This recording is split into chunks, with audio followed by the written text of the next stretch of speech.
I'm coming to you with a new piano lesson in a can video today, and this one is called The Free Ones.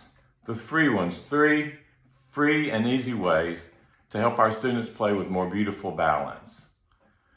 The Free Ones are 3 ideas that we can use in our studio to help our students play with better balance relatively quickly, some right in the moment, and easily. They're in the lesson. Okay, so let's get started.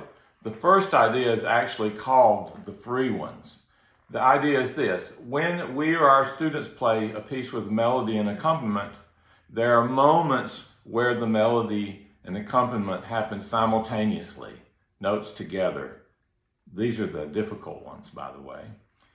But there are other times where the accompaniment is happening on its own. We have greater control, and our students have greater control over these notes. These are the free ones. So we want to start to affect our students' balance by helping them realizing that they have greater control over the free ones and getting those softer. So a clear example would be this piece, the nocturne. Here's free ones.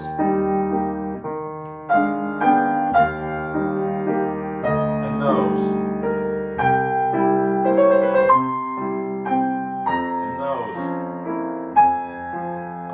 Those are the free ones, okay? We can work with our students to help them notice that the left hand is playing all by itself there and helping them to play those notes more softly. This is clearly the case in pieces with Alberti bass.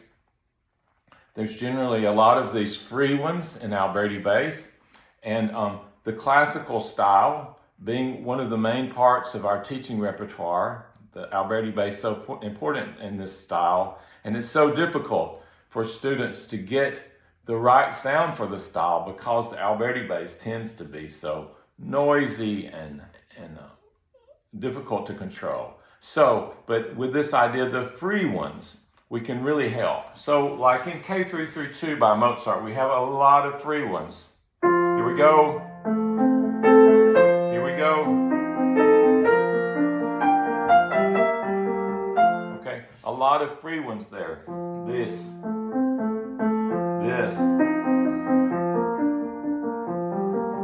So we start working and pointing those notes out to our students and helping them to get control over them. So this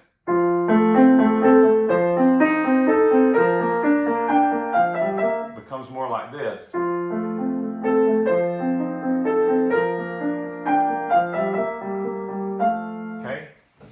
This can also happen when the melody is occurring in a different voice, like in Liebesstrom, for instance. We have a lot of free ones in Liebesstrom. Free ones. Here. We help our students focus their attention on those free ones and bring them way down, okay? So that's the first idea, the free ones. Second idea. When we talk about balance and melody and accompaniment, we generally talk about playing the melody more singing. Maybe we use a word to suggest loudness. Loud, sometimes teachers might not want to say loud because it's so unrefined, right? But a stronger dynamic level and then a softer dynamic level for the accompaniment. But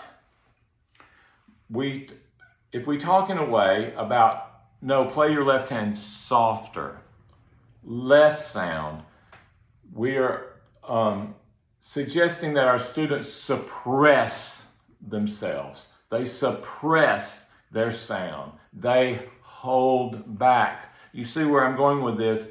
There is a feeling of tension in the way we talk about it. Suppress, hold back, don't be so loud. So what if we came at it from a different direction, a different avenue, okay? So we could have our students start the accompaniment from silence, like this.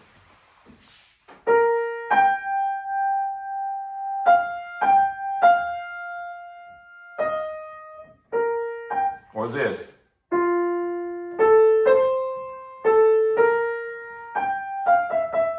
Right? Silently. Now, that's going to be very challenging for our students. It's going to take them a while to get the hang of it. And they might never be particularly great at playing with one hand silent and the other hand playing out loud on the keyboard. It doesn't matter if they're not good at it. Their attempts to do it are going to benefit them so much. Now, when we've had the student try this, playing the accompaniment silently, we can use a different language, not a language of suppressing sound, but a language of inviting sound, inviting a little more sound now in the accompaniment part, okay? So what was once silent can now, let's have a little more than silence in that voice.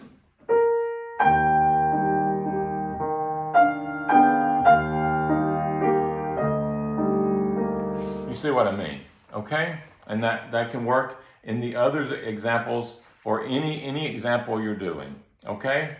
The third thing, which is related to the second thing, is that any kind of practicing we can assign and demonstrate and do with our students that involves some kind of unconventional, slightly unconventional practicing, like playing on the keyboard silently. But now let's expand that idea. How about playing in the air or playing on the key cover, okay? Playing in the air, playing on the key covers, these slightly unconventional ways of practicing can have a profound impact on our students' control of their playing and therefore their balance and sound, okay? And one additional thing I would like to say about them is because they will be playing in some slightly unconventional way, they will be using more of their imagination to hear the sound of the music as they're doing it. And that imagination, that use of the imagination to produce their sound in their own inner ear is so wonderful for our students. It's such a growth concept for our students to hear inside of themselves what they want to do. So it could be just in the air. Da, dee, da, da, da, da, da. Fortunately, this isn't a singing class, right? But anyway, or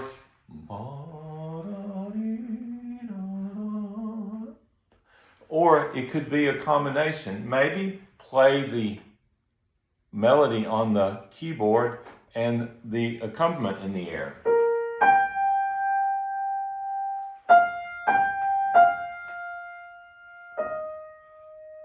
Or on the wood.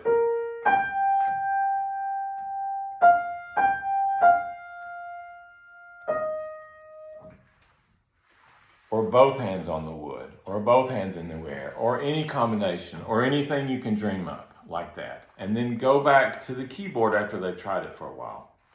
Now, will our students be great at doing this? I've practiced doing it quite a bit. No, they might not be that awesome at it right away.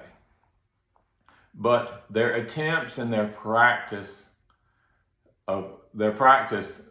attempting this manner will still be so beneficial to them. In other words, what I'm saying, they don't have to be particularly good at playing this way for it to have a great effect on their balance and on their sound. So that's my video, the free ones, 3 ways to help our students grow in the way they play, particularly in the area of balance and sound. I've enjoyed bringing it to you. I love these ideas. I hope you'll try them in your lesson. They're not very intrusive. They're kind of fun. Give them a try. I'm glad you're here today, and I hope you'll join me again. Thank you.